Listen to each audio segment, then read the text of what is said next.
السلام علیکم۔ خوشیاں ماتم میں تبدیل۔ چند روز قبل شادی کرنے والا نوجوان ڈکیتی مزاحمت پر قتل۔ سنگدل ڈاکوؤں نے ماں کے سامنے ہی بیٹے کو مار ڈالا۔ کیا آپ حالات حاضرہ سے آگاہی حاصل کرنا چاہتے ہیں؟ خبر کے پیچھے چھپے اصل حقائق جاننا چاہتے ہیں تو ابھی سبسکرائب کیجئے جلمل پاکستان کو اور ساتھ ہی گھنٹی کے نشان پر کلک کر دیں۔ آپ کو بتاتے چلیں کہ کراچی میں اسٹریٹ کرائم کی وارداتوں میں چند گھنٹوں کے دوران 3 افراد کو قتل کر دیا گیا۔ کشمیر روڈ پر ڈاکو شاہ رخ کی والدہ اور بہن سے چوڑیاں اتروانے کی کوشش کرتے رہے۔ کشمیر روڈ پر گھر کی دہلیز پر ڈاکوؤں کی فائرنگ سے 28 سالہ نوجوان شاہ رخ جاں بحق ہو گیا۔ مقتول اسپتال پہنچنے سے قبل ہی دم توڑ گیا۔ خاندانی ذرائع کے مطابق 2 روز بعد مقتول کا ولیمہ تھا۔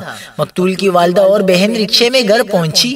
مقتول نے گھر کا دروازہ کھولا اور مزاحمت کرنے پر ملزمان کی گولی کا نشانہ بنا۔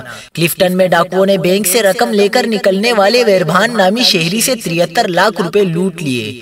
مزاحمت پر ملزمان نے فائرنگ کر کے متاثرہ شہری کو قتل کر دیا۔